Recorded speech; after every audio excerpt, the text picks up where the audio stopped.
This is Marek, And this is Ina, and you're listening to the Paradise Arcade. The Paradise Arcade may contain explicit content. Listener discretion is advised.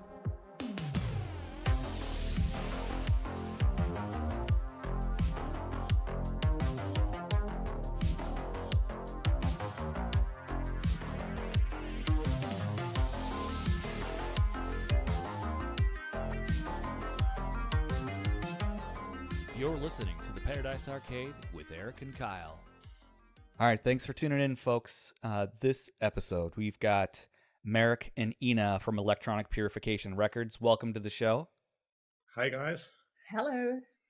We're very excited to have you on because when it comes to quality releases, having legendary releases, and just being in the game for so long, your label is top tier quality, and not just artists, but also the physical releases themselves. So it's very exciting for Kyle and myself to have the both of you on and chat with you about your company and a bit about how it started and just your philosophy behind what you do.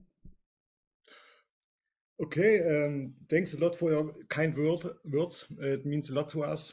And yeah, we started 2016, I think, with Synthwave stuff, but 2013 I started with Essential Purification, which is a black metal label. And yeah, in 2016, the Synthwave genre came. We started with the second label together. Because, yes, we found out that there was not really physical releases of Synthwave albums, so we thought we'd give it a try. And we started with Meteor Parallel Lives as our first release on vinyl. Yeah. And it started pretty well, and people seem to like it, and this is how it started. So, I mean, what got you into wanting not just the synthwave thing, but why did you want to release records for the community? We both are into music for much longer than when we started with the label. So music, and especially vinyl, always was a part of our lives. So that's why we wanted to try it with vinyl first. And yeah, it's it was more challenging. I would say. So the love to the format and to the music in itself. So that's pushed up, to do this. And I worked for one label before I started my own label. So I always was more into this producing vinyl team. So for me, it wasn't something really new when I started with the label. So I know some things about the background of music industry before, so I had a little advantage, I would say. Got it. Yeah, that makes sense. All that knowledge helps when you're creating physical releases. So Meteor was your first release, and then how quickly did it pick up from there? How many records did you release the first year that you guys were in business? Good question. The first year, I think 10, something like 10. Okay, we had to say we started Meteor with a pre-order, and it was released in 2016. Yeah, but the pre-order already started in 2015, I think. No. Didn't it? Wasn't it in November 2015? Wow. Yeah. Something like this. It's been that long ago. Absolutely. It doesn't feel so long. No. It's yeah. It feels weird if you think about it, but well, the good thing after the success of Meteor, when I say success, for me or for us, it was something new to have the costs of the vinyl production in overnight. So it was okay. We wake up in the morning. Oh, let's look about how many orders we have got, and then it was okay. The record is paid. we can go ahead with the next ones. And so it was a nice circle, and the first 3, 4, 5 releases sold so well that this was a good Start. a good start, a good basics Yeah. for Because doing more. Yeah. based on essential Purification records, we were induced actually to the success of albums because they never really sold very well, and so this was something very new to us. Yeah. That it was successful and people really seemed to like it, and yeah, they seemed to look forward to have a physical format of one of the best albums actually out there, in my opinion, in the synthwave A scene. lot of Yeah. not all our, but most. Yeah. So yeah, it was very surprising, and yeah, and so we were able to release and release and release, and now we have like 60, 65 released so far. The last Wow. years, yeah, thanks.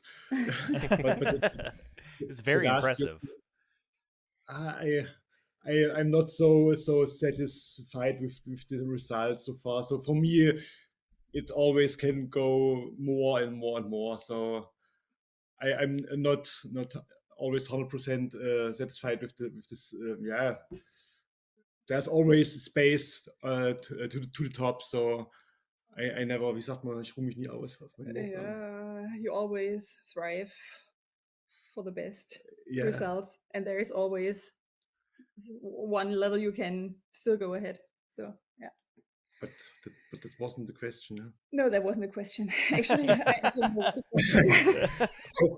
You talked and talked. Well, sadly, the last 2 years we released just, I think, 4 or 5 releases per year, because of the day life jobs we are in, were also very challenging, and yeah, you see it now. Actually, we don't have any new releases, because last summer we hadn't so much time to work on releases, and you have those extreme long production times, and now we have the issue to don't have any new releases now. But no worries. With beginning with April this year, we will have a lot of new releases. Yeah, you teased a bunch of releases that are coming up. Yeah, but this was just a bit. This I would say we're gonna to have like 35 or 40 releases maybe this year. Holy smokes! Yeah, Yeah. we had the last years we always we had a lot of backlogs. Yeah, we never were able to release all records we wanted to release, and so we have a big backlog on releases, and so that's why it's now so much. Hopefully, so much. We'll see. So there's nothing so 100% sure, but yeah, I think 45 is realistic. Wow. And I think 20 are already in production right now, something like this. So this for sure. And the production times are still, they're like 6 to 10 months at least. I just feel like you can expect a year at this point. Well, yeah. From making a deal and talking about the details and all, a year is realistic. Yeah, absolutely. Yeah, that's really impressive. And it sounds like the two of you got into doing this at the exact right time, because you're able to get really great releases when no one else was really doing them, and the hunger for vinyl was just really starting to kick in. So you're able to sell and then take that money and put it directly back into the next release. Mm-hmm. Correct. Yeah, that's what we are doing. Yeah, the timing was absolute good. If you want to start now a vinyl label, yeah, not a good idea.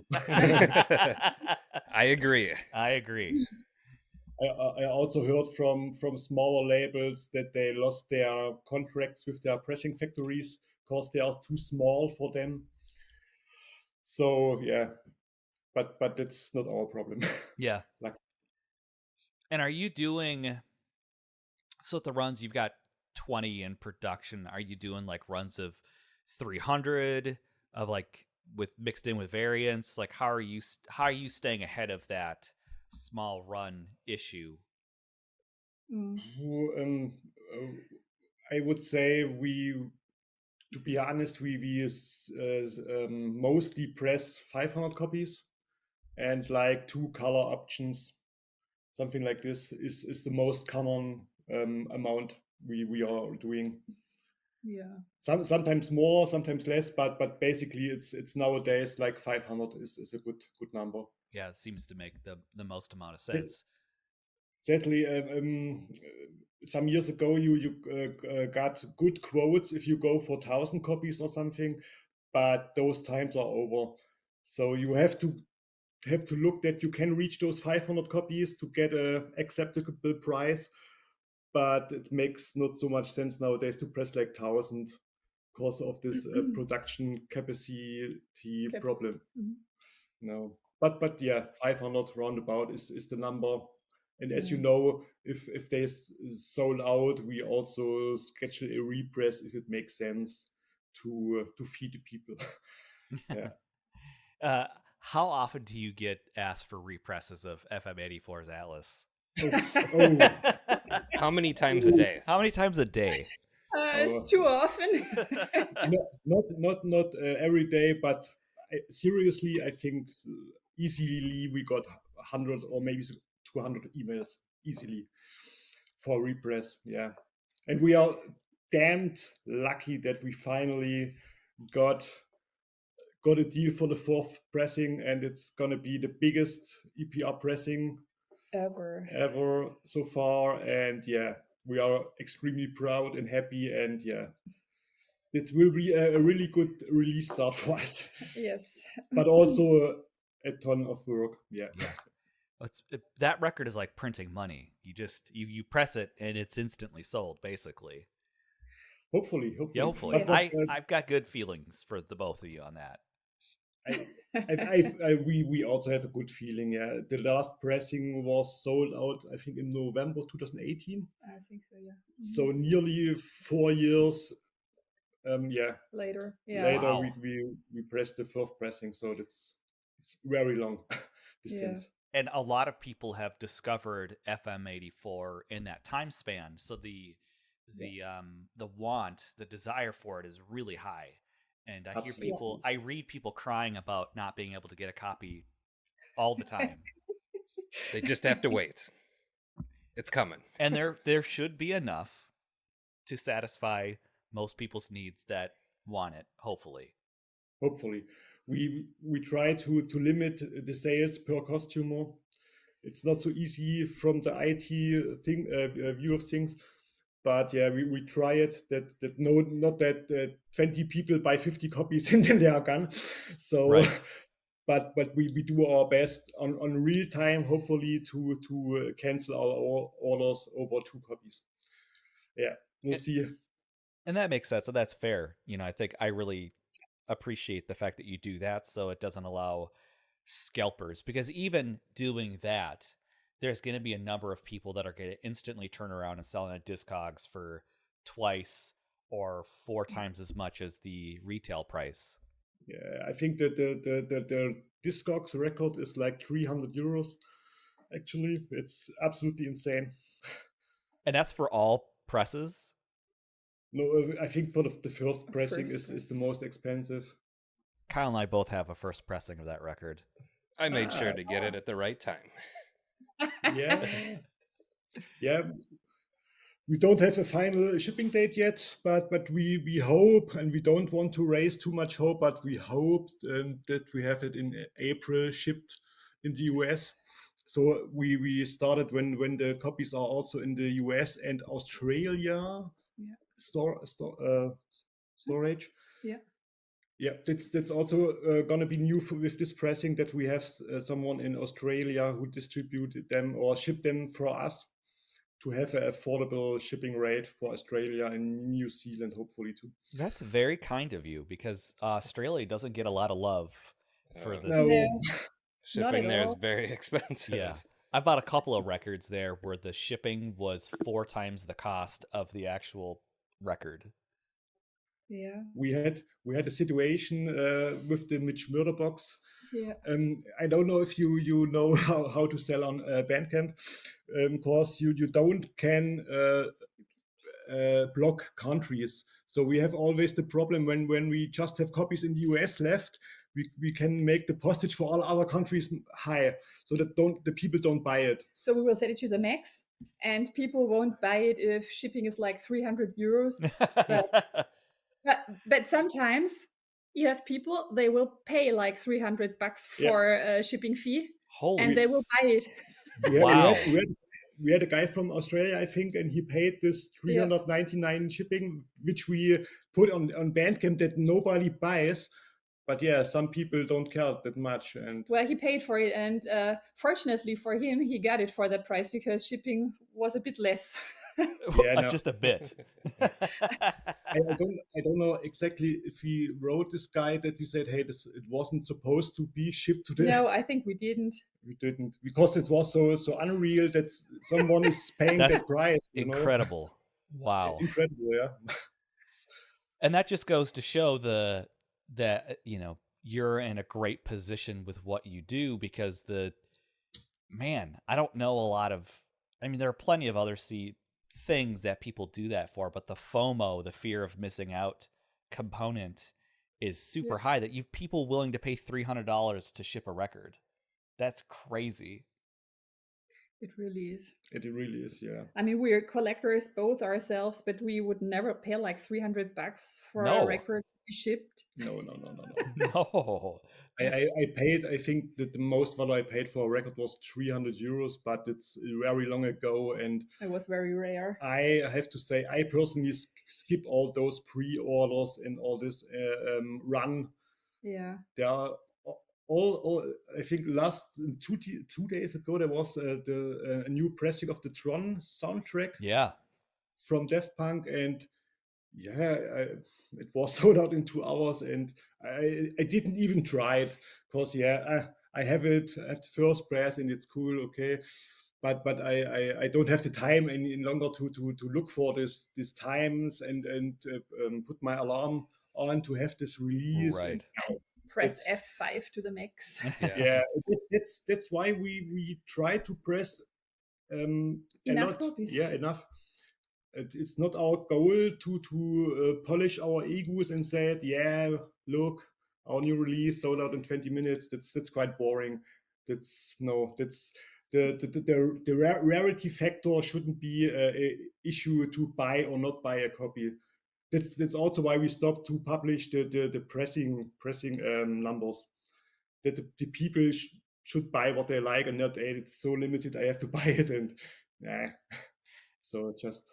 That's a good strategy. Yeah, I think hearing that, Kyle's got this too. We really appreciate that's a really nice.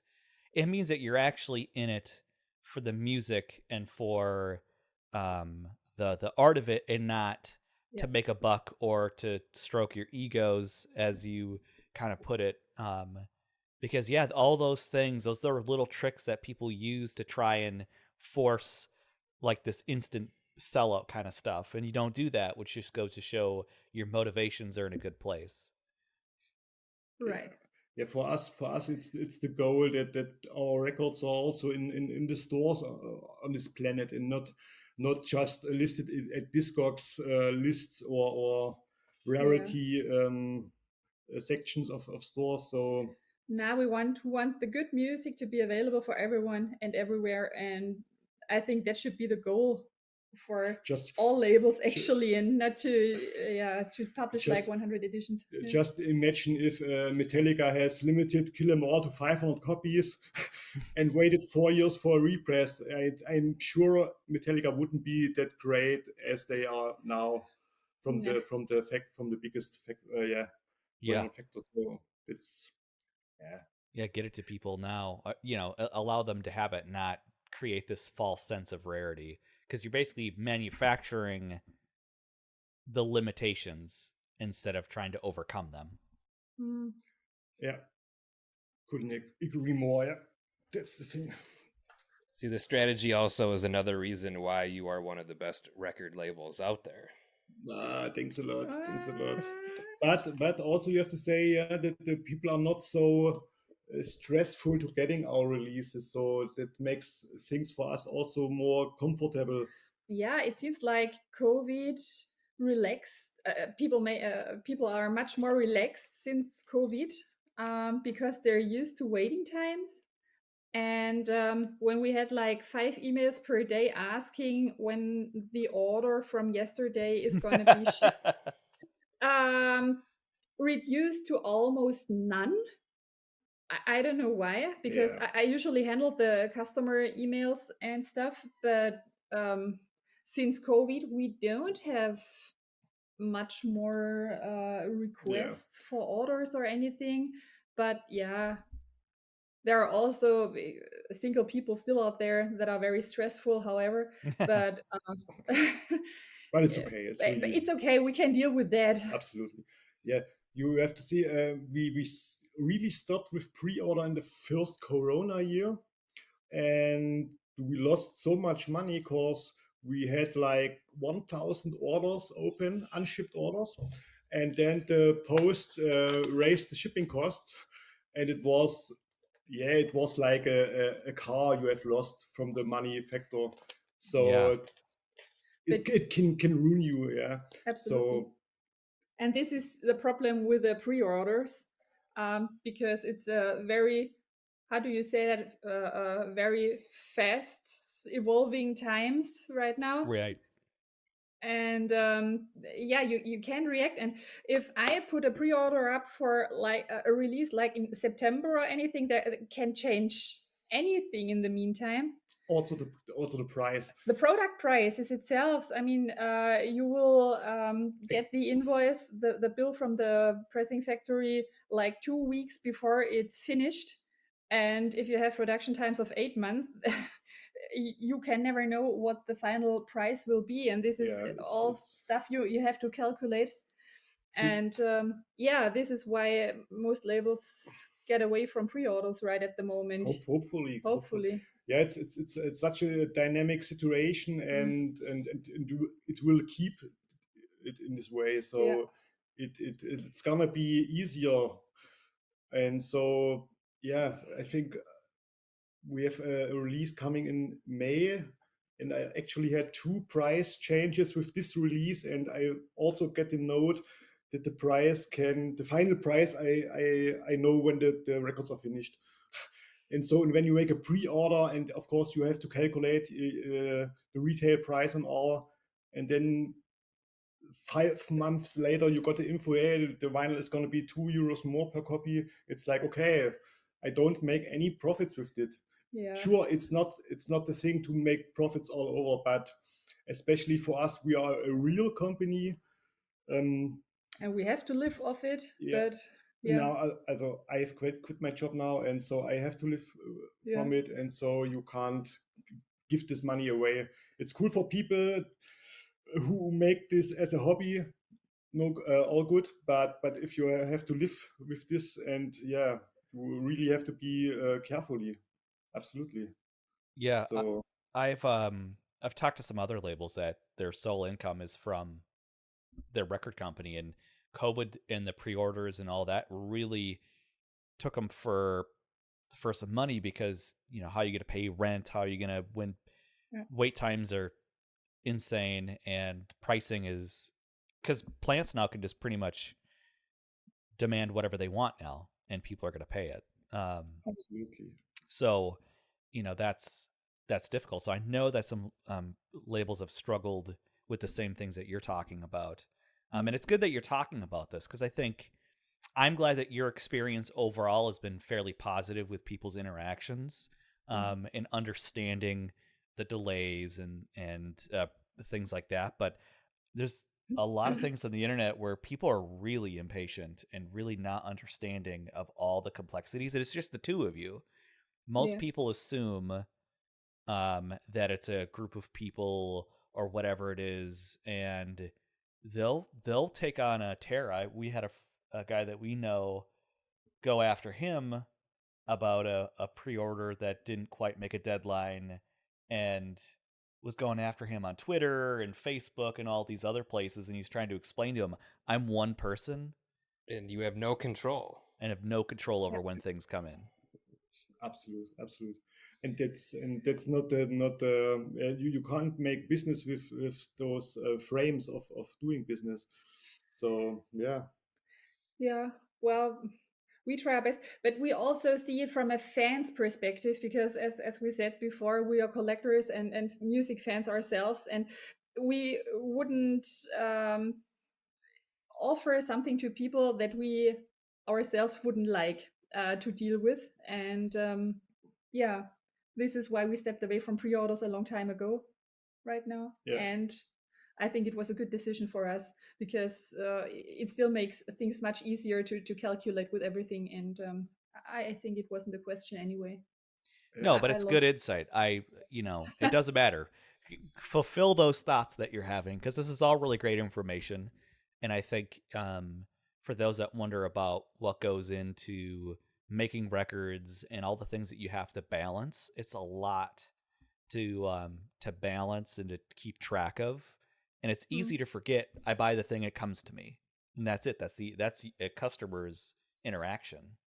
So this whole huge, they're dealing with the process. The process is really volatile at the moment, and you're just not having a pre-order, I can see ultimately makes things a lot easier, because then you aren't waiting. The people aren't emailing asking you when it's going to release. You get rid of all that aspect to it. It's hard to get to that point, I would imagine, because you do have to have the money available. But once you get to that point, I think you're really sitting in the best position when you don't have to do a pre-order. Yeah, it's a good point. In autumn last year, we had some struggles with our main factory for vinyl, and so we had the luck to get a customer account at another factory.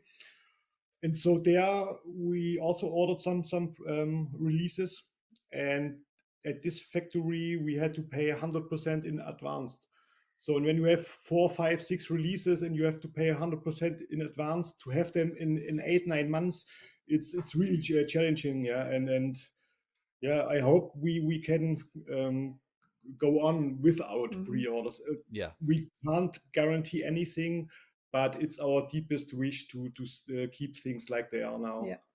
And that's so 100% down, that's 2,500 euros per, if you're paying 100% up front. It's quite a chunk of change. And if you got 20 things in production right now, I think people should see how much money that you've got wrapped up in product that's not sold yet. Yeah. And you don't know when it's coming. And you don't know when it's coming. You don't know when you're going to make that sale. Yeah, it's incredible. So again, I want to say thank you again for what you do, because it's all of that, everything that goes into what you're doing. It's enough to make a person quit pretty easily. I mean, there's a smaller label that just that stopped and just sold everything off, sent it back to the artists that still had copies of stuff left, just because my understanding is they got burnt out. Yeah. Well, it's tough times anyway, but people are very selective still, and you can't release anything. Yeah, that's for sure. But I think the impression many people have is EPR can release anything that they like, and it's gonna be sold. No. You're right. No, I would say the half of our releases we didn't make profits. So no, but I said people have the impression. Yeah, and this is why some people start labels, because they think, oh, it's so easy to make some bucks out of selling records, but it's not the fact. It's so-called iceberg model here. Yeah. So you just always see the iceberg, top of the iceberg, and not what's under the water. It's more than on top. Yeah, that's true. but yeah, we try to keep a bit the balance between well-known artists and not so well-known artists, and I think it works. Yeah, and like Ina said, you can't release all, especially when we came back to the vinyl topic, and told you already, you have to go for 500 copies to have a reasonable price. And so you can't release of every synthwave artist or synthwave related artist a 500 vinyl copy pressing. That's the sad fact. We try to make, I think, I also have to say, I make for personal friends, I make vinyl pressings for their bands too and stuff like that. And I have now asked for 100 copies pressing of purple vinyl, and with shipped, you are already over 2,000 euros for 100 vinyl. Yeah, because so it's insane. So it makes no sense. No, absolutely no sense. Because you're gonna sell it for, I don't know, like 35, 40 euros. No one's gonna buy that. No. And that's why it makes no sense to do 100 copies. And my understanding is the cost is wrapped up in the first 100, and then after that you get that's where it gets cheaper. And I think what a lot of people don't understand with record labels, money's not made in records, it's made in the music publishing rights. That's where the labels make their money, not off of pressing the vinyl or the. Okay. I mean, CDs are cheap, but who buys those? Nobody. What is a CD even? Something you throw across the room. Well, we have some CDs coming too, guys. Just to have said it. Yeah, it's awesome. Is that a sampler? We were talking. I want to make a little CD compilation of upcoming tracks, upcoming releases. This is going to be a free sampler. But we are making some CDs from Street Cleaner and Stockadian and Wave Shaper. Yeah. Some more, I think like 12, 14, something like this, different titles. We already have started with Miami 84. Miami Nights 84. And yeah, it's just for the people that don't want to pay so much for music on a physical format. Yeah, the truth is it's an absolute luxury product, and we also want to give the people the chance to get it for a good price, like I don't know, 10 euros, 12 euros for a compact disc. So that's just to satisfy this market, if you want to say that too. Yeah. Yeah, and that's another. I mean, that's just another commendable thing that you're doing, because again, you want to make sure that people get the music, and all types of people, no matter where they're at. Because you're right, vinyl is a complete luxury product. I forget that, but it is. It's an extravagance that, you know, I love it, but and also, do I really need it to enjoy the music? Not really. I mean, but it certainly helps. It certainly helps. But I guess I have the privilege in that sense that I can buy vinyl, and that's, I have to take that in consideration. Yes, you're again. Take note, people. This record company is very considerate to their fans. Yeah. And also doing multiple represses too, because some companies just don't do them, or they don't do them very often. Again, to constrict, give a false sense of. There may be other factors in that. True that. Because you have to make an agreement with the artist too. That's the other component of making releases. You just because you release one doesn't mean you can just do it forever. Right. Absolutely correct. Yes. And the amount. The amount of artists you work with too. I suppose it's very time consuming. Yes. Yeah. Going back to the process where you said that from start to finish, talking about making the record and then getting it to production. Yeah, you're looking at about a year.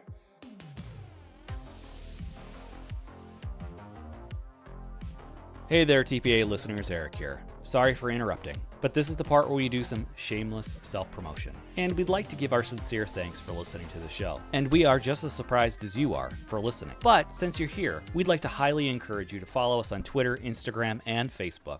And of course, for all things The Paradise Arcade, you can also visit us on theparadisearcade.com. Please like, share, and review our episodes. We like interacting with you. We like to hear your feedback. What's your favorite part of the interview? What you thought was interesting? Who we should get on the show next? Those are all important things that we'd like to hear. And the last thing, if you really like the show and you want more and you want to contribute, you could do something for us. You could find us on Patreon. You can contribute as little or as much as you want. On Patreon, you'll find some exclusive content that we will continue to update. Mostly, we just want to say thanks for listening. We appreciate you. So let's get back to it. Especially when you want to satisfy the artist as well. I mean, a lot of, especially the big ones, yeah, they don't take so much care about the products. Yeah, like, I don't know, a Pink Floyd vinyl is absolutely boring and overpriced. There's no love in such a release. Yeah, sure, the music written of the band, but the product itself, it's just a messware. So mass product. Sorry. Yeah. So we always try to get in a good mode with the artist to satisfy his ideas as well. Yeah. And to meet his expectations, because usually artists have their own expectations of how their release should look like, and we try to involve them as well, because it's not a one-man show over here. Absolutely not. And yeah, because we want to keep the artists for our own fortune. And yeah, because it makes things much easier if you treat them well. And the thing is, especially when we are talking about vinyl, you can make a nice product for, I don't know, such an amount of money, and you can make an awesome vinyl with just putting a bit more money into the release. The basic costs are insanely high, and so we said, okay, then let's invest a bit more to make it really, really cool. Like, I don't know, some kind like the polylined inner sleeves. Yeah, they are costing 20 cents one polylined inner back. A regular one is 4 or 5 cents, so it's just 15 cents that make the difference. And we invest this. Yeah, this, it's just like when you want, you save at the wrong end. So yeah, and you do the like the vinyl cleaner, the disc cleaners too. You've got the Wave Shaper, Robert Parker. Yes. Oh, to hold the record. The record holders. So you do all these really cool things. Yeah, we do. We have done ice scrapers and beer cans. Beer coasters. Beer coasters. And last thing we have done a glow in the dark frisbee. Yeah, glow in the dark frisbee. We had tote bags. We had EPR pins. We had a power glove. We had made a power glove, customized by Misocut. Oh yes, I remember that. Yeah. Yeah, we raffled it away for free for. I think, yeah, that was a pre-order for the Power Glove album, and we raffled one Power Glove. That's awesome. Was a waste of money. But it's really cool. It's really cool. You get to, I mean, the fact that you get to do that and it's out there in the world, it's worth it, I think. Yeah. That's true. Yeah, it was a once in a lifetime thing. So very. Oh cool. Yeah, we had the Nintendo gamepads. As well, yeah, for Arcade High. For Arcade High, yeah. Yeah, there are always good ideas we have, but yeah, most things aren't. Yeah, we always have to see that we can add these gimmicks to the record mailers, because record mailers are quite slim, and we have always to watch out for products that can easily be added without taking too much space out of the record mailer, and this is why we come up with such weird stuff like ice scrapers. Yeah. Correct. Yeah. Oh, that's awesome. It's perfect. Yes, because anything larger is going to need a different package, and then shipping costs are going to increase. Yeah. Yeah, I would love to make a metal steel cover, for example. Yeah. But those things are so useless because of the shipping costs and all. So that's, I don't think that we ever made some metal covers. You're talking about record covers made out of metal, like the Destructor cover. Yeah, like if you know Destructor, the Nailed album was made in a metal cover, which is 2.3 kilo. Whoa. Wow. Which is around like 5 pounds. Right. I can show you. It's no problem. Yeah. I need to see this. Yeah. Please show. Everyone listening doesn't get to see it, but we get to see it. Too bad for them. Yeah, too bad for them. Okay. Hello. There it is. Oh, wow. Oh. It's massive stuff, and it's Needed. yeah, how do you call it? That's amazing. That is incredible. And that's Yeah. it's welded. Yeah, correct. It's welded and it's silk print, I think. Yeah, it's massive. Got it from Australia, by the way. Ooh, expensive shipping. Wow. Lost trade. That's So incredible. Wow, that is a collection behind you. We can show it around. Yeah. So, Holy smokes. Wow.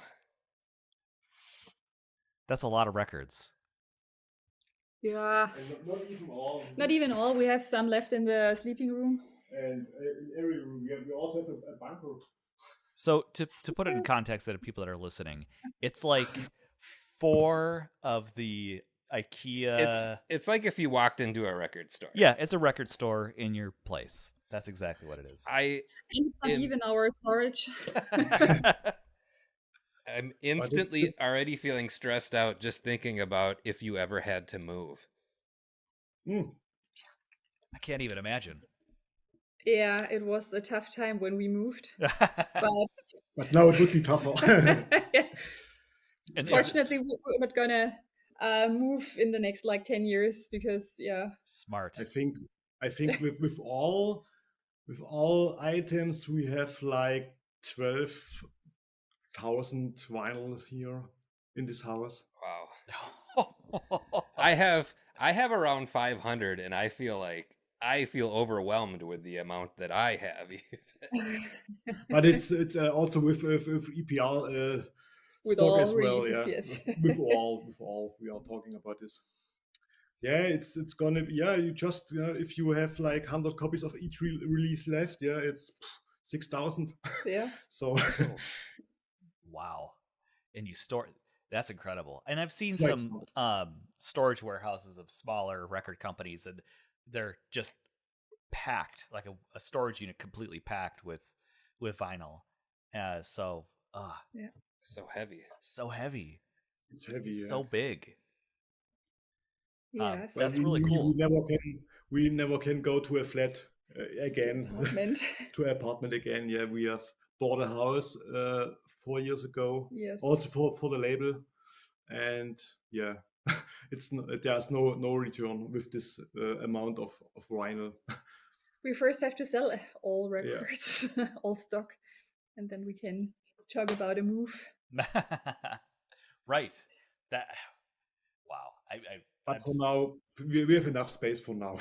That's good. I'm glad you have enough space for now.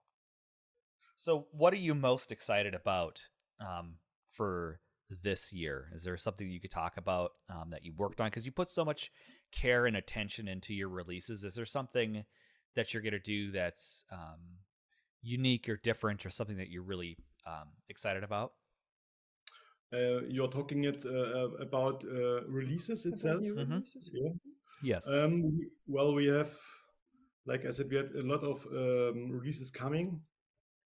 And of course, we are very, very excited for the Atlas repress we already talked about, but also for early summer vinyl pressing finally.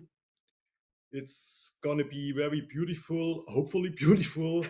It comes with a die cut cover like Arcade High and with some glow in the dark varnish. Hopefully it turns out great. It should. Every single release that you do, the amount of care that you you put into them really sets you above everyone else. I've said many times before on all of our shows that we've done that a lot of people should take note of how your company does releases, and they should try as hard as they can to at least get on the same level. A lot of people do lazy or cheap releases, new retrowave, and and what you do is fantastic. You know, the total package, the artwork, small details like you mentioned before, the polyline sleeves or subtle UV spot finish. Like the Act Razor release. It's got that the UV spot on it.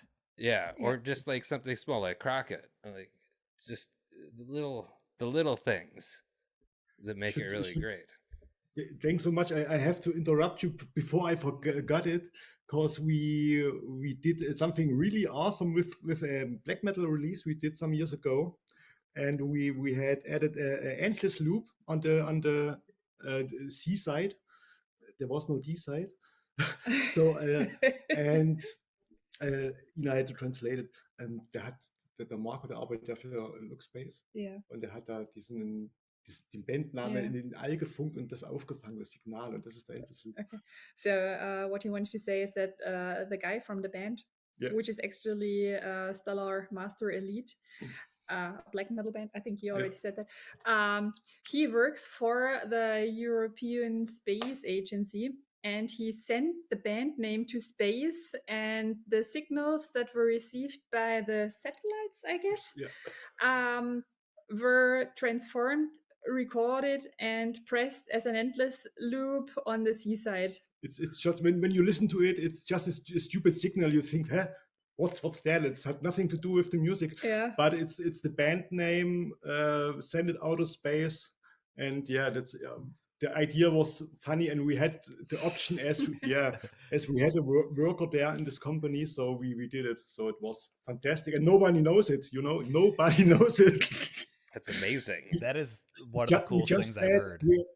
We just said we have a endless loop, okay, but we never said what this endless loop means.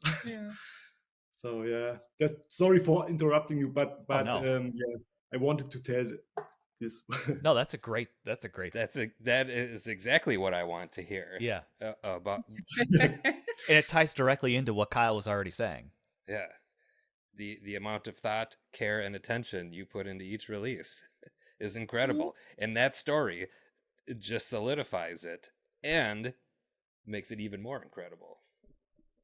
Kyle, what do you have for them? I mean, because you've been such a fan for so long, I feel like you're the guy that's like got the questions for them. I don't even know if it's questions, more just praise. Whatever. I love every single thing you do. I love every release you put out. Learning more about how you do things, I just respect what you do even more than I previously did. And you had mentioned something earlier about how there may be the perception that people think that each release that you do just sells out. And I have to say, I feel like I'm guilty of that. I feel like, everything you put out, it's going to sell out, no problem, just because it's so great. So, well, I mean, sooner or later it sells out, so you are not so wrong. Give it enough time, it will sell out. So the artists that you work with, you work with all the best artists. You put out all the best releases. I am not a huge fan of different colored vinyl, but with what you do, each one is a work of art. So I know you put a lot of thought into how the variants come out and what colors they are and what they should be. One of my favorite ones is Wave Shaper's Velocity. Oh yeah, that's cool. I have the blue and white version, and it looks fantastic. I mean, I always say I wish I could just get black vinyl, Yeah. But Yeah, something well, like that is really special. well, I mean, we as you as a follower, you know, we started with a lot of black vinyl in the beginning, Yeah. but at the end, yeah, the most people look for the colors. Yeah, that's what they want. And Yeah. to give you an example, yeah, it's really crazy. We already, we still have the black vinyl edition of the Miami Nights Turbulence first press. This is the most rarest Miami Nights '84 record on this planet, beside the bootleg maybe. Yeah. But this is still available at our distribution. So at our Yeah, we maybe to go into detail, our electronic releases are listed at the Cargo Network, where they're available for all retailers. This is run by a friend who is running Sounds of Subterranea Records, and this is more or less a punk label, and he is making the distribution for us. You have to check out his label as well, and yeah, he makes the distribution. Yeah, I guess let's get back on track. The question was Who We have knows? still those track. yeah. We still have Yeah. those 100 copies limited Miami Nights pressing in his Storage. Not a lot, of course, but it's crazy. We already have sold over 1,000 copies, Yeah. but we still have black ones left. That's just as an example. So sadly, this won't happen again. That we press a lot of black ones. Yeah. Of course, Atlas is coming black. That's for sure. Unfortunately, Was that your decision, or was that their decision to keep it black? Their decision, to be honest. Good. I would go for a picture vinyl edition and black as well, and some nice color variations. But by picture, I had loved to make a picture disc of the Atlas album. Maybe later. Maybe.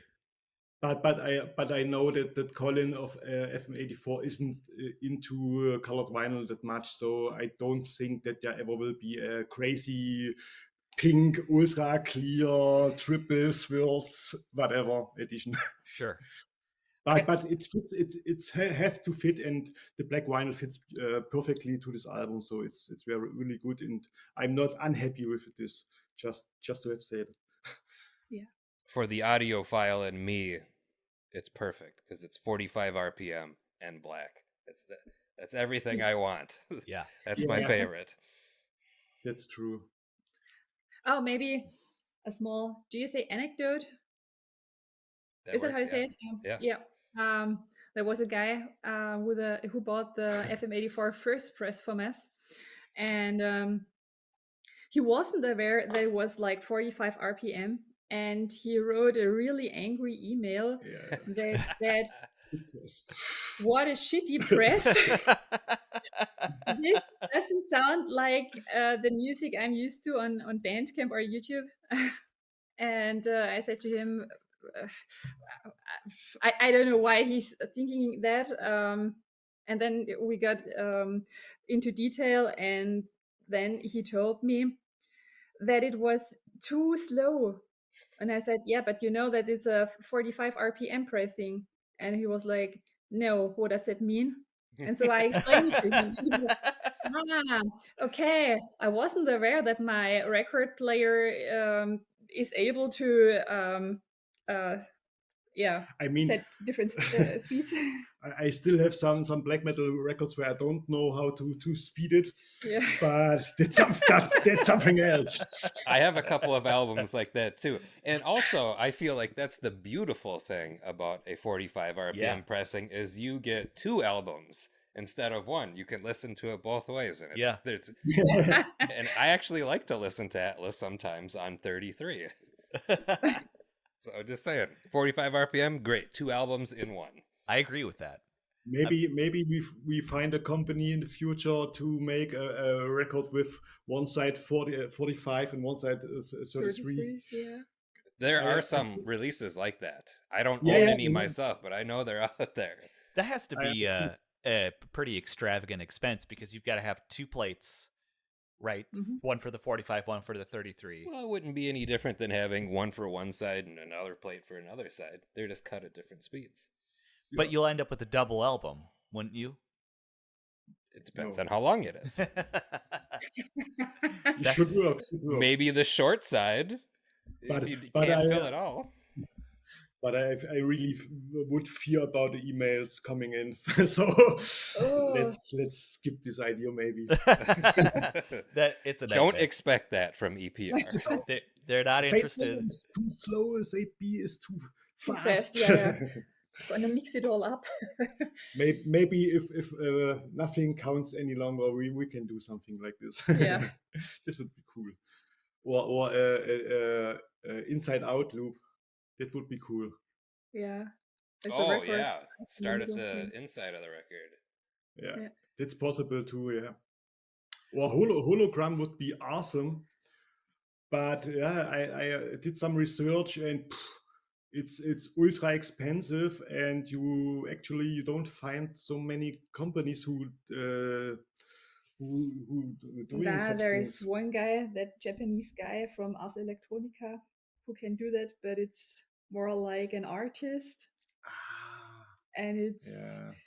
he is not gonna do this for business. He would do this only for his own art. Okay. Yeah. It's you. If you would have someone who could do this masters for us, we would go for a hologram, I think. But yeah, but it's really expensive, and I don't know the prices yet now. But maybe you know the Star Star Wars soundtrack? Yeah, I've Yes. seen that one. Yeah, I've bought it especially because of the effect, and it's great. It's useless, but it's great. So let's go for it. Have you heard of Wax Mage? Yeah. They do some really interesting.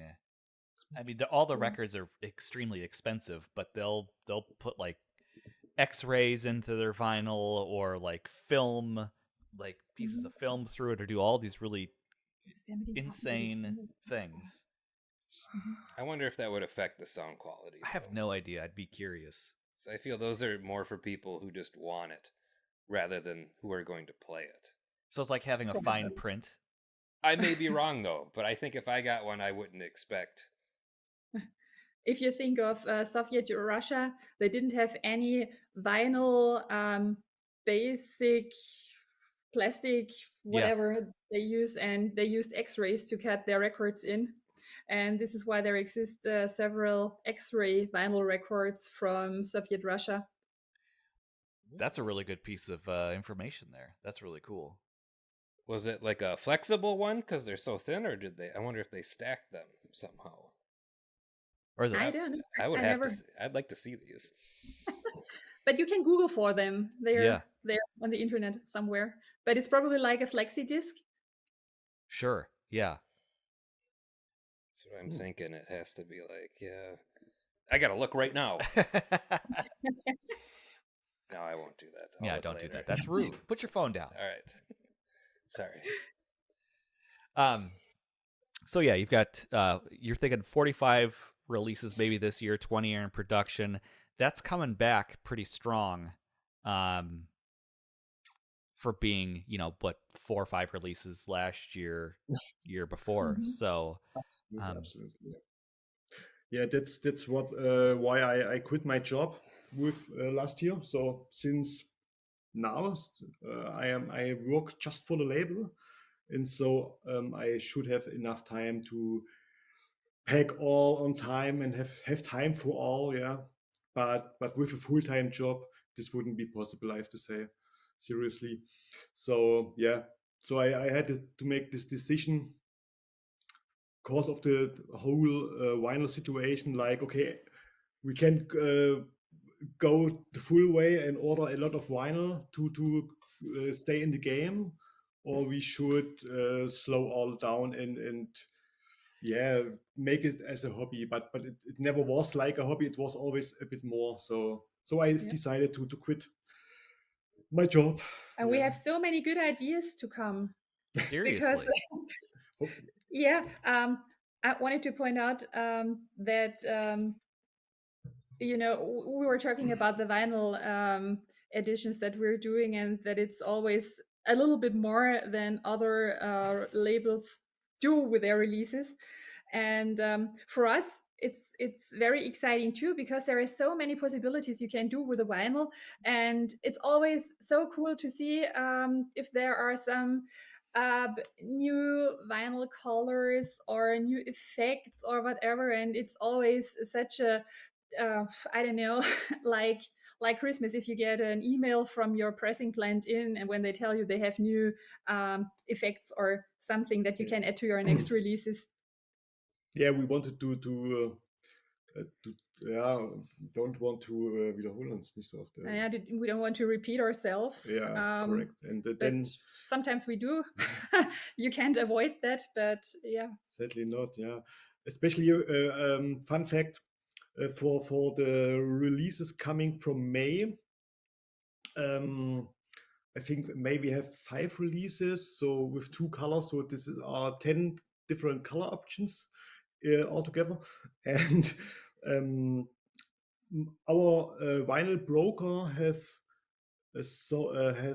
bought capacities in another company. Yeah. And they have another vinyl colors, but just in little. So in the to make it short, I don't know how those new colors will turn out. Yeah. To make it short. To make it short, because yeah, I don't know, die Kapazitäten im Werk waren halt erschöpft und die haben halt andere eingekauft, ne? Und die wissen halt noch nicht, wie die ganzen Sachen rauskommen. Yeah, the capacities have been used up, and they had to buy new capacities in another pressing plant that they were able to offer to their customers. And the other pressing plant uses other vinyl suppliers, and they have different colors. I mean, green will still be green, but maybe another shade, and therefore we don't know how this is going to turn out. Yeah, that makes sense. It's going to be exciting, but as you know, we don't make mock-ups. We just wait until the vinyl is here, make a photo, and that's what you guys can buy. So no risk to get but no risk, no fun. Yeah. But people will always complain if you bring out a mock-up and the vinyl is going to look quite different, but you can never say, because it's a manually processed product and it will always look very different. Mm-hmm. So yeah, no matter what, it'll always look different. There will be slight differences. Yeah, that happened with the newest Perturbator release, where they had like the starburst. It was supposed to be a starburst, and the mock-up it had like shots across, and when it actually came, it was just a blob. I think the color was different too. Yeah, definitely. Yeah. I think that's the one I have. Yeah, it's like brown. Oh, you have the brown and gold edition. Oh, okay. Then maybe I don't have that one. I don't. They all look the same. True. They weren't very exciting. So you've been around a long time. What has been some of your favorite releases that you've done in the past, that you've put the work into and has really surprised you with how cool it ended up being? It's not so easy to answer, but I would say the Mitch Murder box, selections box. Because I was really nervous about how they came out, especially if such a box project fails, it's horrible. Mm-hmm. But it turned out really great, and I'm mostly not 100% satisfied with my releases, but this one I was 100% okay. Yeah. It turned out like I wanted in every single aspect. Yeah, in every single aspect, and for me, it's one of my highlights. Yeah, that's awesome. Yeah. Have you thought about doing more box sets? Because you have such depth of catalog with a lot of the artists that you're on. You've got, all of their albums or a lot of their albums. Have you thought about doing more specialized releases like that, little box sets or what have you? Yeah. There are always ideas for such things. Yeah, but I hope that we can realize some more of such projects. Mhm. We're gonna repress the box set of Mitch Murder, Nice. and yeah, maybe we make another effect on the box or something. Yeah, to make it special. But also we have, for example, we have a new rising star coming this year from Finland, and we're gonna release three EPs. And I think we make a shubo, Like slipcase, some yeah, kind of a yeah. slipcase around the vinyls when they are all released. So we release every vinyl when the EPs are out. Yeah. But And you can get another just a and at the end you're getting a slipcase for the vinyl cover, for example. That was an idea, and yeah, maybe a quadruple cover would be cool. quadruple, yeah. And yeah, there are possibilities, and nothing concrete yet, but there will be something like this in the future. Yeah, That's really cool. I think just doing it makes sense to me that you would do these specialized releases because you love everything that you do, and to make something special, you know, what else can you do to do something really unique and something that, like, if you buy it, you have the sense that someone really cared about it and that they really put the time to make it special to have. Because the whole point of vinyl is that it's this big thing that you get to hold in your hand and interact with and read, And it's special. And it's special. yeah. We have also upcoming release. I'm not sure if I can announce it yet, but the cover will be hand printed, silk printed. It's gonna be absolutely red, and das habe ich vergessen. Just a second. Also das Dings da, was kommt denn jetzt noch raus? Ich glaube nicht raus. I have a little sheet of paper here with some upcoming releases. No, just crap. Sorry. No.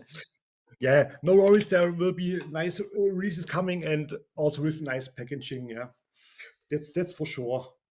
Just regular sleeves without finishes are not our goal. Sometimes it fits to the music, but yeah, we love to go for gatefold and UV spots and stuff, and UV. I'm sorry. Ja. Ich gucke gerade noch hier. You can't see anything. I'm just gonna hold the light for him because he can't read anything. Yeah, so much cool stuff coming. I can already tell you. Power Run. Check out Power Run. We're gonna release Summer Holidays on vinyl. Bam. So that's wasn't announced yet. So now you know it. it's a Power Run. A cool, solid release. How do Nothing you more, nothing less. how do you choose your artists to release? Mostly I listen to the stuff, like it, and ask for release. Sometimes they can come to us and we come together, but mostly we are the guys who ask them. Yeah. Yeah. Mostly. But yeah, unfortunately you cannot release everything that you think that sounds really great. There are several aspects you have to consider, like, yeah, as silly as it sounds, but it's like a social media how do you call it, social media fans or networking stuff, because it's not that we bring out that we release everything and it sells instantly. Sometimes, especially from less known artists, we need their help too, that they promote it on their channels and stuff like that, because it's not, as I said, a one-man show, and we do a lot for them, but we also rely on their help to get their releases out. And if they don't have any fans, I don't know to whom they would promote it. Yeah. Right. That's a very good point. I think, and that's something I brought this up specifically because reading comments of like gatekeeping, crying kind of stuff, or how do some people get released or not, and I think that really brings up a valid point where the artist has to put the effort in, and it, as we're show promoters here in our city, and when we book people and they want to play live with us, we have to take that in consideration as well. Is what's your social network? How are you driving engagement with your fans? Because we could book you, but if no one shows up to the concert, then we're going broke. Right? So you can make the most amazing music in the world, and I could personally love it and really advocate for it. But if you don't advocate for yourself, it's not necessarily going to work. And so I always try to find strategies, as I imagine the two of you do, to get behind something that you really are passionate about, to try and make something work. But that social media networking thing really is important, especially when it comes to releasing physical music. Absolutely. And I would also feel like if they aren't going to try, why are you going to try? Yeah. So Yeah. it goes both ways. Both people have to be fully invested in it. Exactly. And I think that's a really important thing to point out to prospective people that want to release things, or maybe they've released albums, invested it in the process, and they're not seeing a result, because just because you press it in vinyl doesn't mean it's going to instantly sell out, which it seems that way in synthwave. It seems like any synthwave or retro kind of style music, it just instantly sells out. But even from your point, that's not true. No. Right. No, it's a long way from the first idea of putting out this album until it's sold out and all have their copies and all are satisfied. It's could take some time. Yeah. Back in the days when I worked for the other label, we said, yeah, a vinyl pressing needs 2 years to sell out. This was absolutely normal back in the days. And yeah, so and that's also our attitude to 2 years is okay. It's no need to have it sold out so fast. Yeah. And yeah, Actually, it's even better for people, because if they just realized they like an album, but they're too late to the game and it's already sold out, but they don't have that issue with us, because it's usually available for like weeks, months, yeah. sometimes even years. I've missed out on a couple of your releases because I had that mentality where I'm like, oh well, I'll buy it, and it's gone. I can't get them, and now I hate the fact that I'm in this. Well, if it's something that I know that I'm going to want, I just have to buy it, even if I'm not going to listen to it right away, because I'll miss the opportunity, which is really disappointing. As a lazy person myself, I feel like if something took 2 years to sell out, that would relieve a little bit of stress for me, because I could just imagine if I released a record and it's one of those ones where in a couple days it sells out. You have to ship all those. Yeah. You have to package all of that. Yeah. And that's a lot of work. And if it's 500 copies. Yeah. Oh. I know when we have released the first pressing of the FM84, we didn't even had a car. So I worked in my day life job in logistics, and so I had the option to get the goods in the company, and I have taken the vinyl with my own hands per bus to our flat. Sometimes a friend from work carries some vinyls at my place. Then I packed after work records and bring them to post office, and for 3 or 4 weeks every day. And it's then you do. You have packed like 10 p.m. That you have enough stuff when you're back from home from work that you can go to the post office and then shipping out trackings, and it was wow. It was horrible, and it might be inappropriate to say, but it was a hand job. That's very appropriate. That's very appropriate. Yeah. It's really a good point. Yeah, 500 is a number you can easily say, but pack 500 packages and bring them to the post office and all this. Yeah, so it's a lot of work too. But things improved because we have a US warehouse right now. We have good boy Tyler running stuff for us in the States. And this makes things a lot more easier for us right now because I think like 75% of the market is US for us. That are mostly the guys who buy from us. Right. And you are the 50, ones 50, 60. 50, 60? Yeah. Not 75? Okay, well, doesn't matter. It's still the biggest part of our business. So right. Yeah. So the strategy is to ship the pallets directly from the pressing plant to our guy in North Dakota. And and for that you need some releases. That it makes sense, but this should guarantee that we don't have to raise the prices so much. The reality is that it's every year a fight, and you have to optimize that you can stay with these prices you have. Yeah. And so with this new strategy for US market, it's gonna be guaranteed that we don't have to make it much more expensive. Yeah. That's awesome. Yeah, shipping rates is the biggest deal. Everyone always complains about how much shipping costs. Yeah. And if it's coming from, somewhere in the US. Yeah. And it always sucks so much to hear people talking about the shipping rates because there is nothing you can do about it. No. It's buy or cry later. I mean, buy or cry. I like that. Yeah.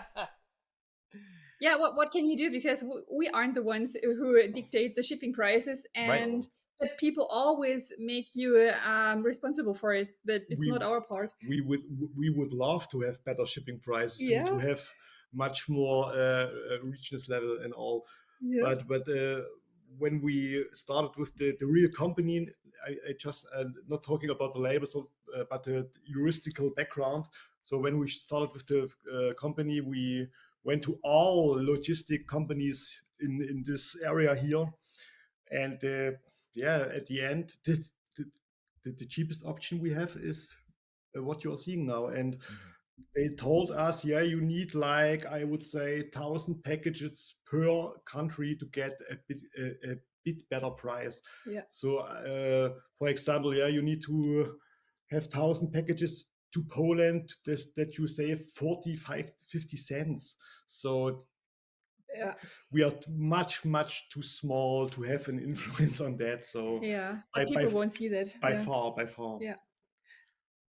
But Well, I think this is a good place to wrap it all together and wrap it up. It's been really super informative, and I've really enjoyed talking with the both of you. I thought I knew a lot of stuff, but talking with the both of you, I've learned a lot of things and really appreciate, again, the attention to detail that you have. Kyle, do you have anything else you want to talk to them about? I hope that listeners get a better idea of the amount of work that goes into each release that they get. Maybe they'll appreciate it a little bit more. Maybe they'll be a little more understanding. And I just want to say thank you, and thanks for my very favorite record company for coming on. Yes. All right. Thanks so much. Marek and Ina, thank you so much for coming on. We really appreciate your time. Until next time, this is Eric. And this is Kyle. We wrapped up. We're still here.